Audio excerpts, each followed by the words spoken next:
guys, bienvenue chez La Doa. It's about everything. Et cette fois-ci, on va en direction de cette ancienne journaliste qui était l'ancienne Chiza de la légende du football de Côte d'Ivoire, Yaya Touré. Et je vous dis, les hommes ou les gens, quand vous prévoyez avoir une Chiza, vous allez réfléchir à deux fois. En vous disant, j'espère ne pas tomber sur une Anicette. Parce que, Anicette, elle se venge pour toutes les Chizas. Donc, vous disiez, je vais chercher un peu de piment pour mettre dans ma vie, mais elle vous donne le piment, elle vous sert le piment, elle épice le piment pour vous-même. Oui, ça s'épice du piment, elle le fait complètement pour vous. Et, messieurs, c'est pas vous qui cherchez. Vous avez votre femme, votre foyer, mais vous êtes allé chercher Chiza. Pardon. On va dire les choses clairement. Ce qui se passe avec Anicette Conan, ce n'est pas une histoire d'amour. Ce n'est pas une histoire de dignité. C'est une histoire de pouvoir et d'intérêt et de savoir qui a le dernier mot. Et elle nous donne le contenu. En plus, c'est une journaliste. Elle sait comment être sensationnaliste, donner le contenu. Son histoire tourne en rond, ça tourne en rond en vrai. Ça me rappelle la dernière série de l'autre influenceuse qui avait fait presque 30 vidéos pour parler du pasteur qui l'avait promis le mariage. Mais elle aussi. Yaya, techniquement, elle dit qu'il avait promis le mariage. Et là, elle réclame réparation. Et elle a fait livre, elle a fait livre, elle a fait tout ce qu'il faut. Et je me dis, messieurs, maintenant là, vous décidez de tromper votre femme, qu'est-ce qu'on peut vous souhaiter? J'espère que tu vas tomber sur une Anicette. C'est ça qu'on peut vous souhaiter rendu là. On est chez La Doa, it's about everything. On met un like de support et on regarde un petit peu ensemble le dossier Anicette Conan.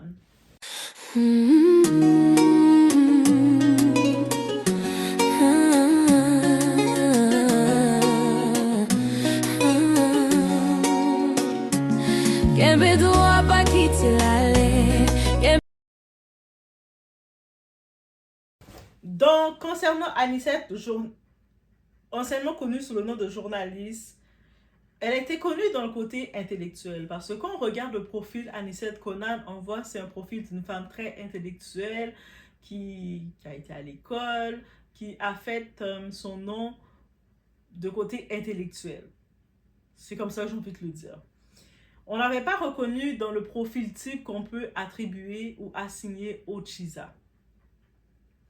Mais est-ce qu'il y a un profil type pour les Chiza?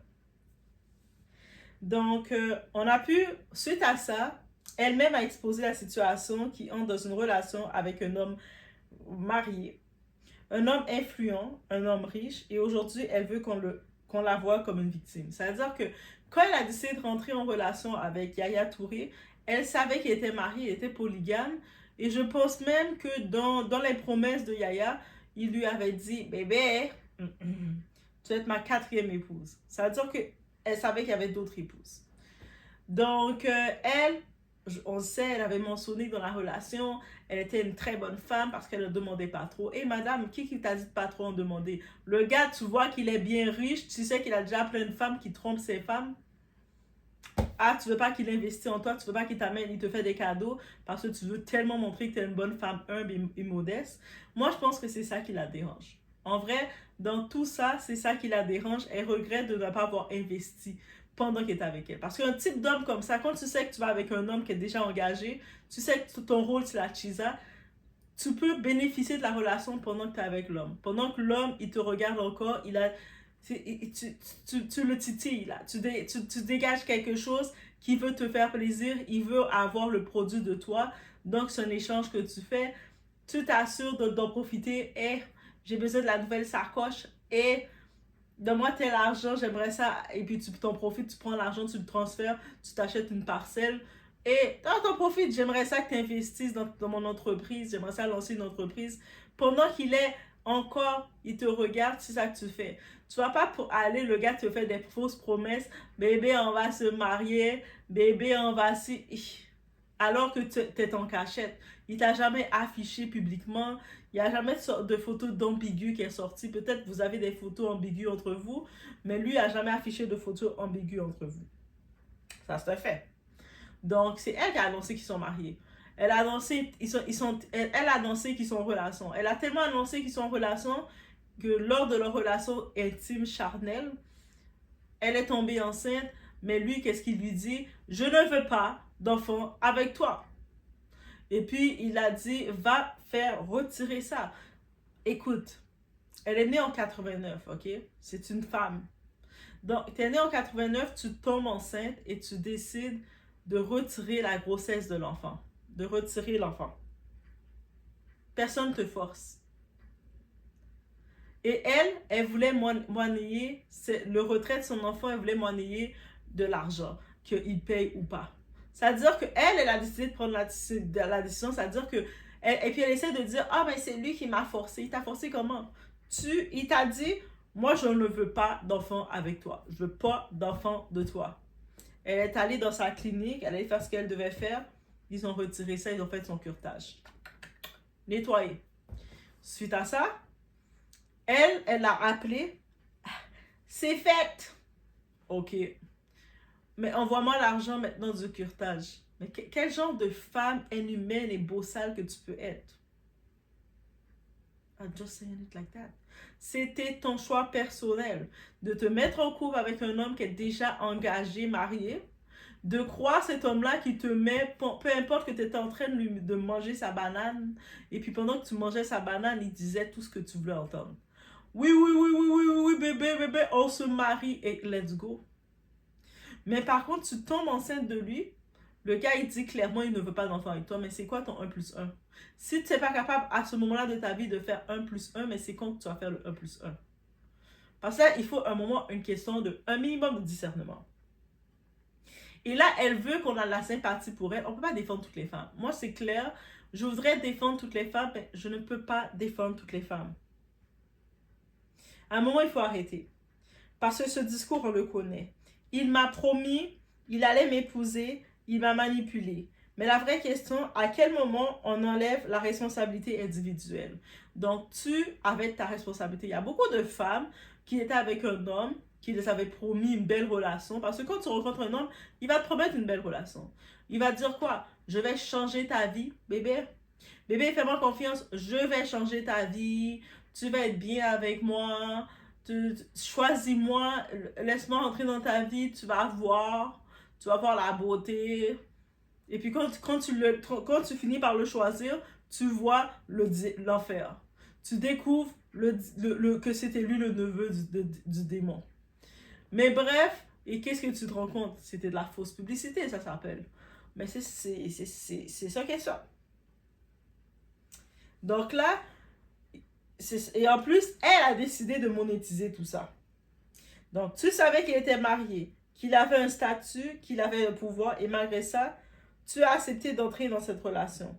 Une relation en cachette, parce que tu n'as jamais affiché. Au moins, si on aurait vu dans les réseaux de Yaya Touré, on l'aurait vu dans ses réseaux, parce qu'il est une personnalité publique, il aurait été proche d'elle, le monde aurait dit, ah, ils étaient en relation, on aurait pu dire, ah, ok, ouais.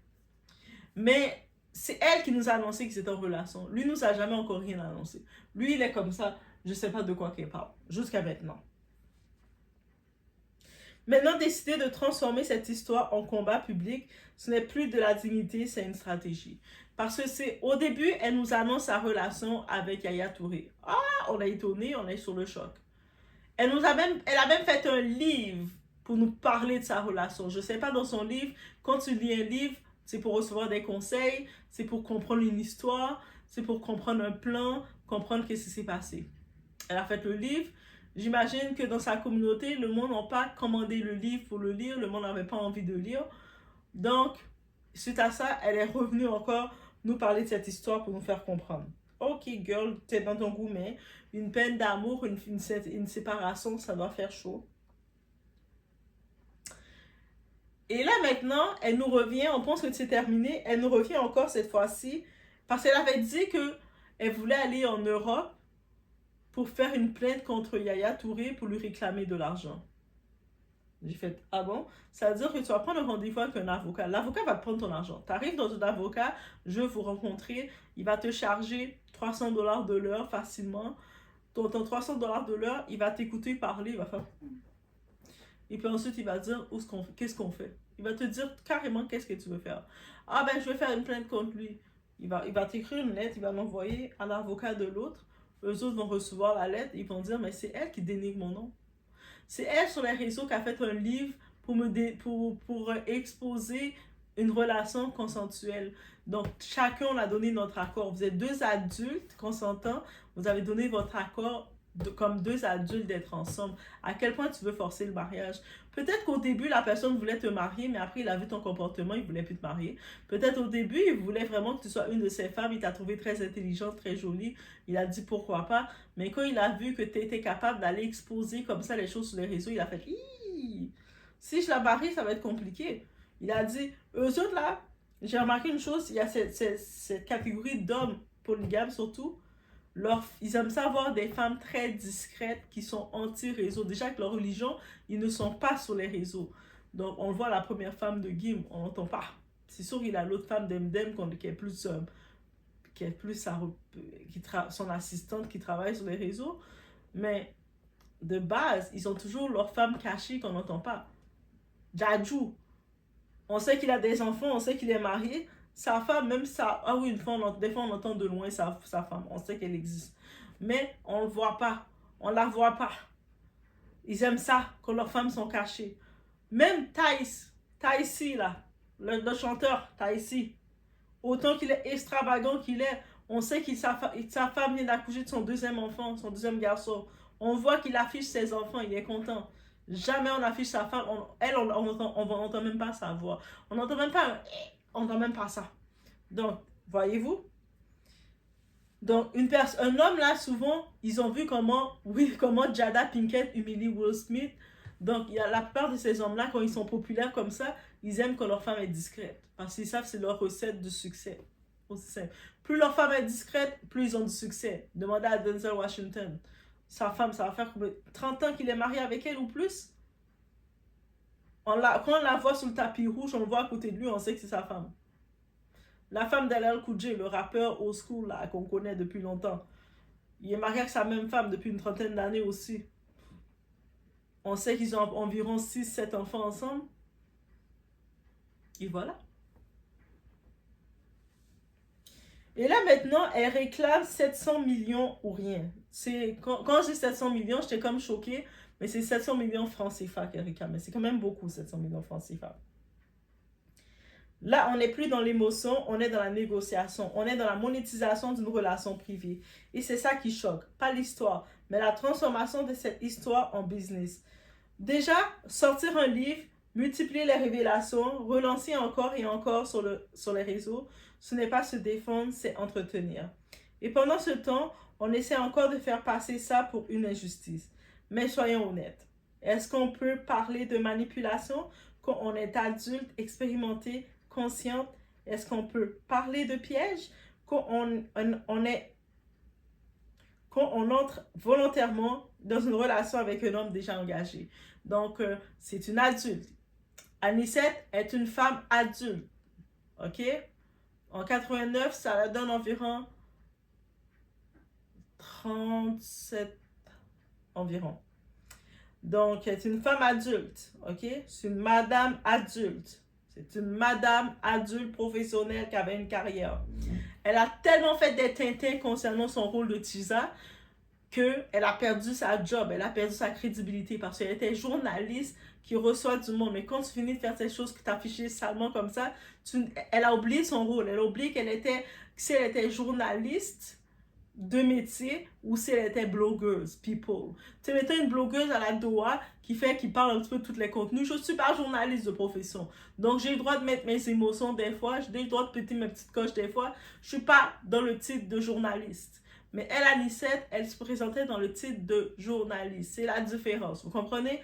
Donc là, c'est sûr que pour les journalistes, eux autres ne peuvent pas mettre des émotions. En plus, je me rappelle, il y avait quelqu'un dans une de mes vidéos qui m'avait dit « Ah, mais là, pourquoi tu mets tes émotions? Tu dois juste dire les nouvelles dites. » Mais moi, dans ma tête, je dis « C'est gentil. Ça veut dire tu penses que je suis une journaliste. Mais je ne suis pas journaliste, justement. Je suis blogueuse. Donc, ça veut dire, je suis plus dans le côté créateur de contenu, créatrice de contenu. Donc, ça veut dire, je vois une actualité, je peux en parler. Et là, justement, je peux donner et j'ai la différence, la possibilité de donner mes opinions et d'avoir mes positions.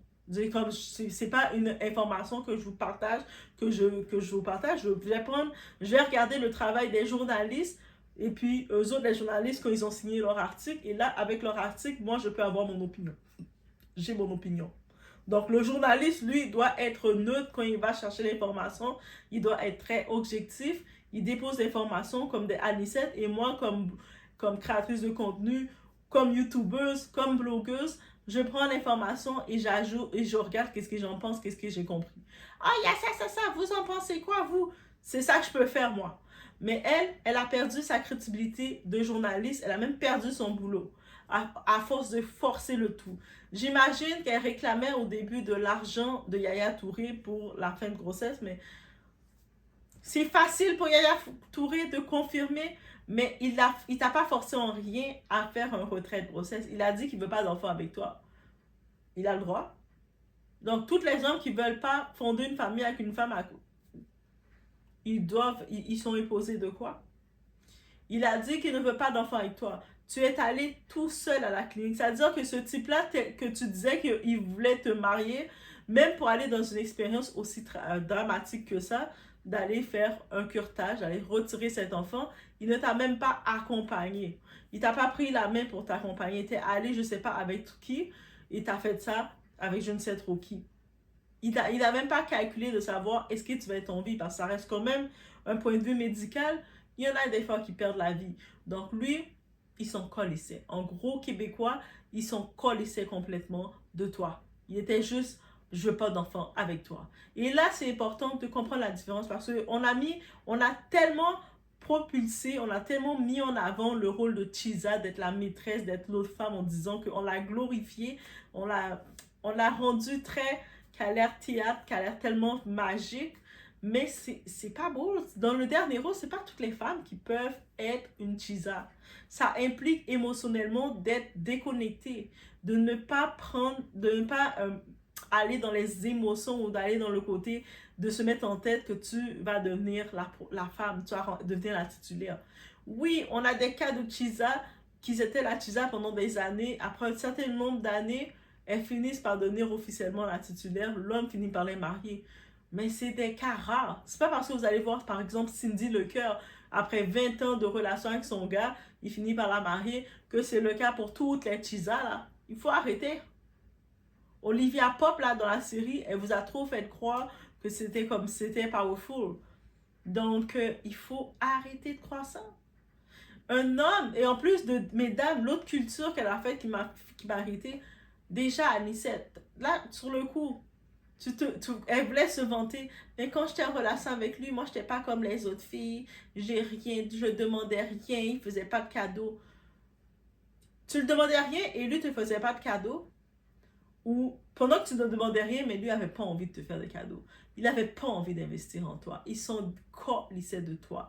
La seule chose qu'il a pris de toi, il se vidait en toi. On a pu comprendre sans se préserver. Ok? Il venait se vider en toi. Et là, c'est comme ça, grossesse est tombée. Et quand tu l'as annoncé ça, un type qui était supposé t'annoncer le mariage, au lieu de dire on va faire les démarches pour officialiser ça, il te dit retire-moi ça. Et toi, tu parles de quelle promesse de mariage? Et on peut aimer le mariage, mais il faut utiliser un peu de discernement rendu là.